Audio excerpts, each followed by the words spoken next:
This is an interview of Mrs. Dorothy Rountree Budd, birth date March 15th, 1919. Present at the interview are Stephen Goldfarb, Lillian Darden. Robert Gardner is conducting the interview. Mrs. Budd, can you tell me what war you'd like to talk to us about? What? I'm sorry, I didn't understand you. What war you'd like to talk to us about? World War II. World War II. Can you tell me what your first knowledge or first memories of World War II are? Well, my husband was a Methodist minister, and he and I married in 41, and I didn't know two of the men in the wedding. They were friends of friends because everyone was in service in one place or another. My husband had 5 brothers, but only one of them could be at the wedding. And we married and I moved to Warrington, where he was pastor of the Methodist Church. That was in June 41. Then in December of that year, I was listening to the New York Philharmonic, and they interrupted it and told the attack on Pearl Harbor, which was really startling. And we, from then on, we just were involved with people whose family members were overseas, and deaths of servicemen. The brother that was in the wedding was in the Seabees, in the Pacific area. And we moved from there to Edenton after about a year and a half. He had already served some time there. And what we noticed in Warrington and Edenton were the Army trucks going through from Atlanta to Augusta, just that one highway. In Edenton, we tried to do what we were asked to do in the war effort. He planted a garden, and the nut grass and Johnson grass nearly got him, but we found the vegetables in the middle. And I tried to can, and somebody here, and explosion. But I finally had some success with it.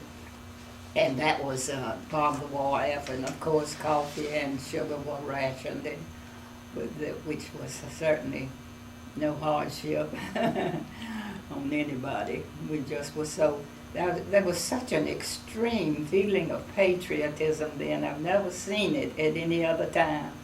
People were determined to do all they could for the war that would end war. And as you know, that has not exactly happened. But then we let's see, we moved on to Hapeville. It was a small town then with wonderful members of Delta and Eastern Airlines as members. And there they just did all they could for the war effort. My husband had a brother who was a chaplain, and he was at Guantanamo in Cuba during the war. And there, I was pregnant with Lillian at the time, and I belonged to a group of wives in a club whose husbands were overseas, and we had many wonderful friends, and very sad occasions. My husband was ministered to so many of the people whose family members had died. Ben Weinberg and another FAA member were killed in a plane crash during that time. And they were left a wonderful family. Clint Hawkins was the other ones. And we were there when the peace was declared, the bomb was dropped. I couldn't help but feel for the civilians who were involved in the suffering from that, but it seemed to be the only way. But that was in about 45 then. On your daily activities when your husband was doing his ministry work to the families of the deceased soldiers, what did you do?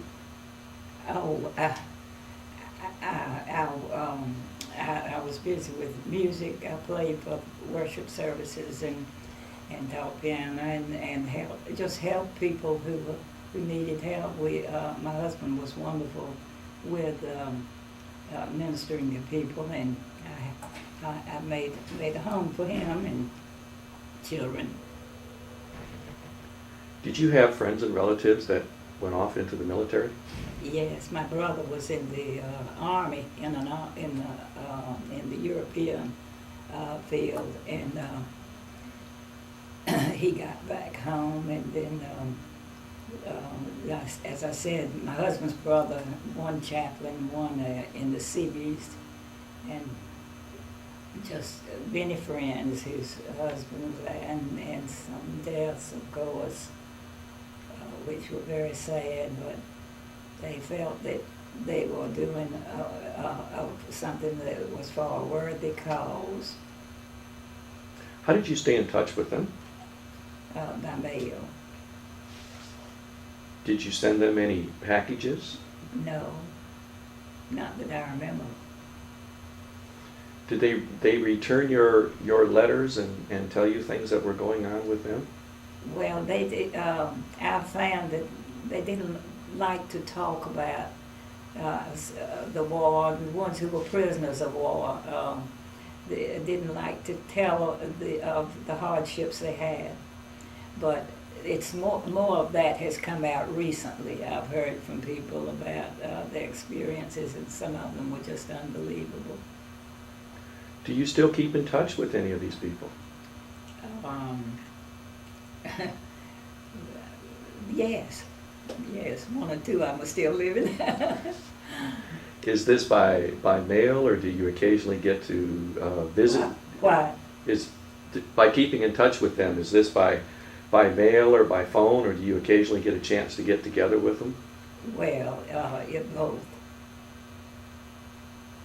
Can you tell me some of the things that were hardships and things that you had happened to you during World War II?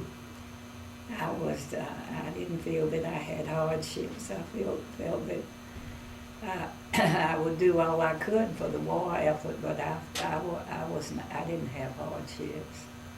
Were there any restrictions on the travel that you and your husband did during the war, or did you do any travel to speak of? No. Were you able to get the sufficient gasoline and tires for your vehicle, or did you have a vehicle at the time to use? Yes, we had one, and we managed it. It was fine.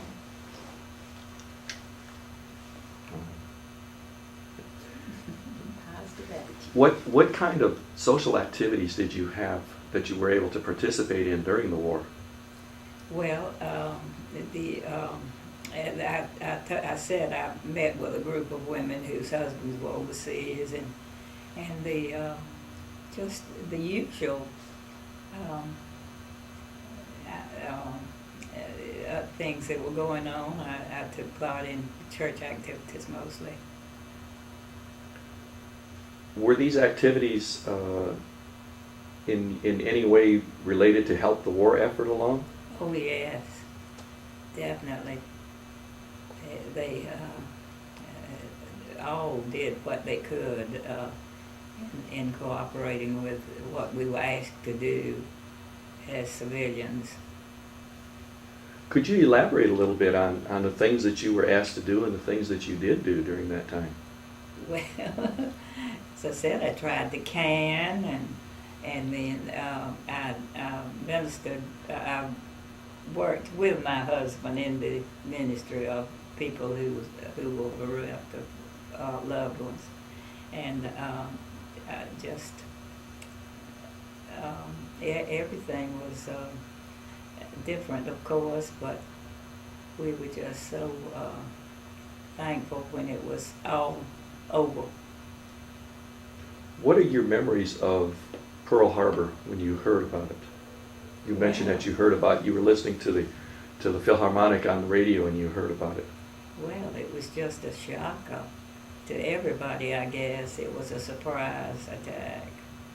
And I was just very saddened about it. But the United States seemed to rally after that and came around and did better. Did you have any friends or relatives that were there at Pearl Harbor? That were what? Did you have any friends or relatives that were at Pearl Harbor? No. I had friends. Bryant and Carl Moore. What? Bryant and Carl Moore. Who? Bryant and Carl. Oh yeah, Brian and Carl Moore. He was there, and he has lots of stories. And his Yeah. wife went with him wherever she could, and when he was in the service. Do you remember when the President Franklin Delano Roosevelt, when you heard the announcement of his death? Yes. Can you tell me what your reaction was to that? Well, I was sorry. I was saddened.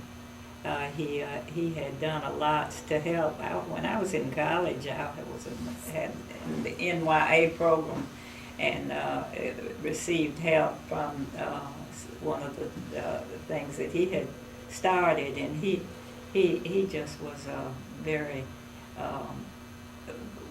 much loved president, and we hated to give him up. What did you think of President Truman? Well, I thought he did a good job. He surprised everybody.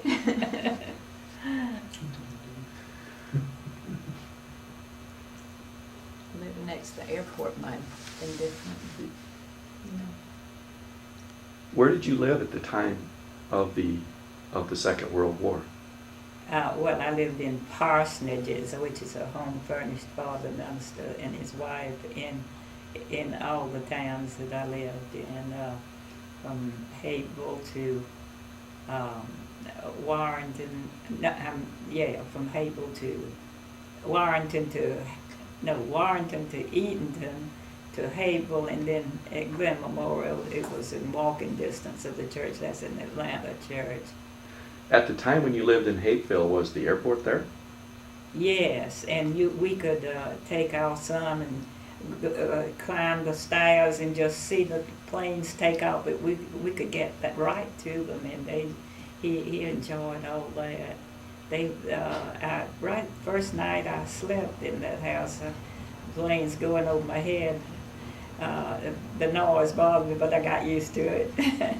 and there were Delta and Eastern people in the church, in our church, that were wonderful members.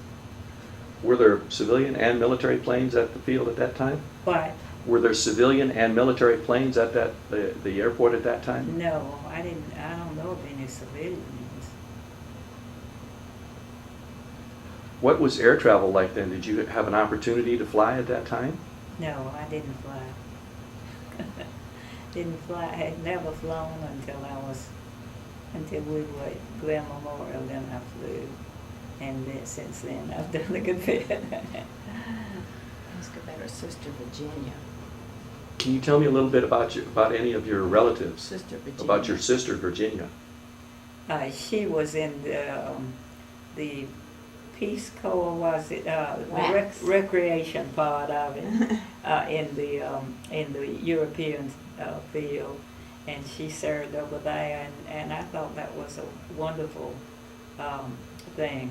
And my brother-in-law was a doctor in one of the hospitals in Lexington, Kentucky, and he did a lot with the servicemen who returned, who were injured. Did you or your husband have very much occasion to visit servicemen that were in the hospital here in the Atlanta area recuperating during the war? No, I didn't. He did. Did he relate any of these experiences to you? What? any of the experiences that he had with the soldiers that were recuperating in the hospitals? Did he tell you any stories about them? No, but he I know he meant a lot to them, and they were just, as I said, such a feeling of patriotism that they were glad they could do that for their country. You mentioned your reaction when the atomic bombs were dropped in Japan, of feeling sorry for the civilians. Mm-hmm. Did you have any thoughts about whether this would shorten the war or prolong the war at that time? Well, yes, I thought it would, and it did. Do you have any feelings as to whether this was something that just was necessary and had to be done? Well, I suppose so. That's the way that they seem to feel is the only way. But I just hope war is over. But of course, it's not. Can you tell me about any experiences you had during your time here in Atlanta as far as the transportation of getting from one place to another? Were there any problems with that during the war? No, there was a bus service close to where I live, and I used it. Were there any restrictions on the type of food things that you could purchase during the war? Yes, but we lived without them. What type of restrictions did you have? Well, just most everything had some kind of restriction on them, but they weren't things that we had to have. Wood. Did you find other alternatives to use? Like, let's say in the case of, I believe sugar was rationed at the time. Did you find other items that you could use to sweeten things with? No, I just learned I learned to drink coffee cold, and I learned to eat without sweetening too much. I just had to adapt.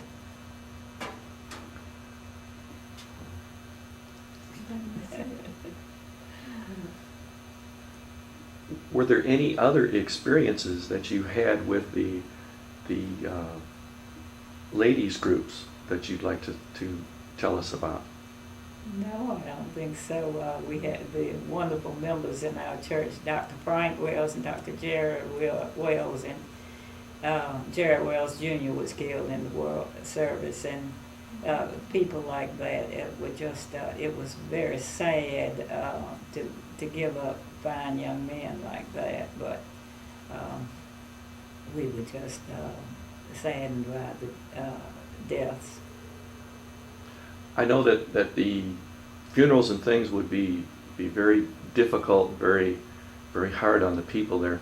How was it on you and your husband? How did you cope with that, with all these deaths and things that you were ministering to the people to? Well, he was a happy-natured person, and we didn't dwell on it. It was just part of what we had to go through.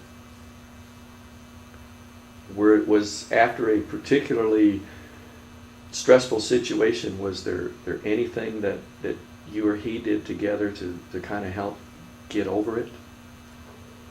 I don't know of anything especially.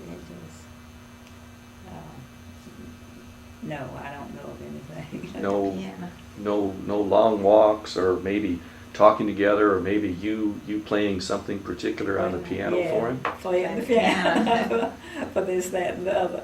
Whether they were the vocalists, whether they were good voices or bad voices, we just go on with it. Was there any particular music that helped you and your husband during these times? Well, the fine music, we loved the fine music, and so it was certainly helpful to have that feeling with like the New York Philharmonic was the one I said I was listening to. Mother, you told me once about burning the original scores of Jewish composers and how upsetting that was to you, how little you knew about the Holocaust. We You just know. didn't know Right. that they kept that out of the news. We didn't know until later how horrible that was, and Mhm. how mistreated the Jews were. Right. I don't know how they kept it out of the news, but they did. Mhm. And it's just terrible to think of. Very upsetting to you and to my father, I remember, and that's when he did the collaboration with the temple.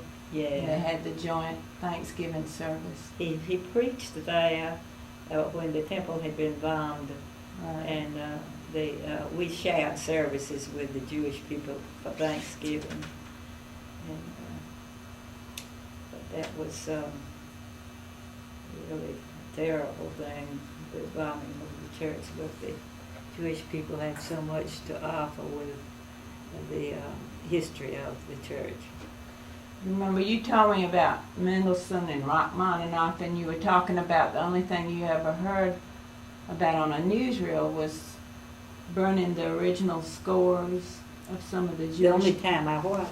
Remember, you mentioned to me about burning the original scores of the music. Mm-hmm. Do you remember that? We hadn't talked about it lately, but the Jewish composers. Yes. Oh, and yes, you like I to do play their remember music that. on the piano too. Now, that was on the Newsweek. They Yeah, showed that was pictures one of thing them that they showed burning you. this. Yeah. What a waste. What a loss. But they didn't show you the mistreatment of the No, human of the beings. human people. Yes. That was interesting. But it was sad. I understand you're still very active in teaching music. Yes. And I play for things. I very much need. I feel very much needed where I am, because they have worship services and funerals and things that I play for, and happy times too, of course. And I'm glad I can. During the war, were there any times where there were any social gatherings where it was festive? Well, what? During the war, were there any gatherings that you attended or that you participated in where it was more of a festive atmosphere rather than working for the war effort? Well, we tried to keep it that way, keep people happy as we could, and with the times that we were going through, of course.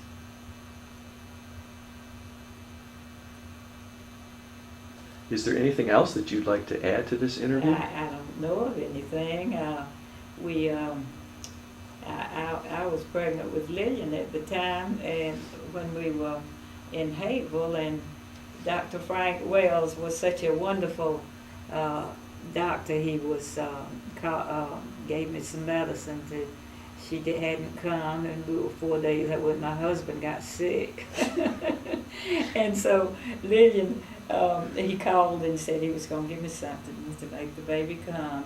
And he'd come by and pick me up, just calling when the pains were so much apart. So he came by in his car, and my husband and I sat on the back seat holding hands, and he chauffeured us to Georgia Baptist Hospital. And there he was so proud of her, just like my husband was. And when was this? This was in 45. Just that he had lived in a little brick house right in front of the railroad track, and always some member of his, not immediate family, but some member of the family living with him. He had 4 children, and he never, but he just was so kind and was so helpful. Was this just before or just after the war ended? Just after it ended. So this was like a very nice present for you and your husband Absolutely. to receive after the war. This was Yes. a very joyous and happy event after That's all the right. tragedy and things That's that right. you had been involved with. I think that's wonderful. If there's nothing else that you'd like to add, or anything else about any other experiences in any other wars and things that you and your husband were involved in. No, I think not. But I'm just hoping that things will be more peaceful. We really appreciate you taking your time to do this interview. It's been my pleasure. Thank you. National Youth Association. National Youth, is it Oh, association? I see what you're talking Yeah. about. Yeah. Wesleyan Yeah, Scholarship. and also, is it on? Yes. Also, why don't you tell us a little bit about other children you had, Now, this was the one. and you know, then a little bit about your life after World War. You know, your husband obviously That's is the down. Cuba thing. We had 4 children, boy, girl, and they were great joy to us. No, the NYA, I was at Wesleyan Conservatory, and the NYA supplemented with my having a job there. I worked answering the phone or anything that they had for me to do, and that was wonderful. And then the WPA, the men, they laughed about them on their with their shovels, leaning on their shovels. They got jobs, you know, doing work. And he had started a number of things like that, Roseville, where they were very good. Could you tell us a little bit about your experiences in how you started playing the piano? Well, I just it was just always a part of me. I did it through high school and played for my church, Baptist church, and then later I was organist for the church in Atlanta for 20 years, and so I've just been into it all my life. Is it easy to go from the piano to the organ No, I had a major in both, the piano and organ major. at Wesleyan? Beg your pardon? At Wesleyan? Oh, Macon at Wesleyan Conservatory, which it was then. It's not a conservatory anymore. Wesleyan in Macon is a college, but the conservatory was in the old building downtown, and they had wonderful teachers there. It was a wonderful experience. And what year did you graduate? What year? Did you graduate? I finished in 3 years, and that was in 39, and 40 actually was my class, but I just went ahead and without summer school, I just finished in 3 years, and that was good. Did you take any more piano or organ training afterwards? Yes, continuously. I would be in workshops and do anything that was offered. I went back. Well, I received a postgraduate scholarship at Wesleyan and went back for an extra year there, but they didn't give a master's. And tell us a little bit about teaching the piano over the years. You must have had dozens and dozens, maybe even hundreds of students. Yes, I have lots of them. I'm in a retirement center now, and I have some of the residents. And that's good that they are doing that. One of them is trying to play for services, and she doesn't ever know what key she's playing in, and I'm trying to I'm trying to help her get better equipped to play for the service. And another one is just she's just really a very good student. She went to the University of Maine and is an advanced student. So we do a lot there musically. She has her children coming still too. Uh, Your students from the neighborhood come too, the children. What? You still have the children coming too. to Oh play. yes, the ones where they live, they drive across town and take from there until they finish high school. I have most of them for about 10 years. You know, they start about the 3rd grade. And I enjoy them. What is your very favorite piano music? You like Chopin the best? Why? What is your favorite piano music? Oh, well, Chopin, I guess. No surprise there. That's right. No, I appreciate the German composers Bach, Beethoven, and Brahms. Somebody's phone. In that order. They're very wonderful, brilliant men. They just contributed a lot. Tell us about your first job, and by day after you.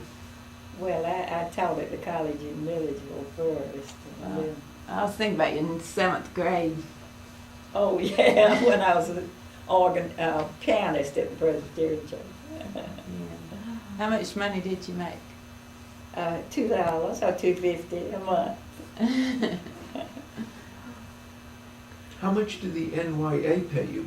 Beg your pardon? The NYA, the National Youth Oh, I Association. don't remember the amount they paid, but it was tremendous help. I hated offers for work, but I did it. Can you tell us about when you met your husband? About what? When you met your husband? Oh, I was organist of a church in Macon, and his sister was a member there, and she wanted us to meet, and so we did. And he was all ready to get married, but I wanted to pay back the money I had borrowed to go to school, and I stayed. So we waited a year or two, and then, but we just. I was so glad we got together. I'm thankful that I had him, because he did a lot of good work. How long were you married? About 60 years. Married in 41, and he died in 96. You figure it out.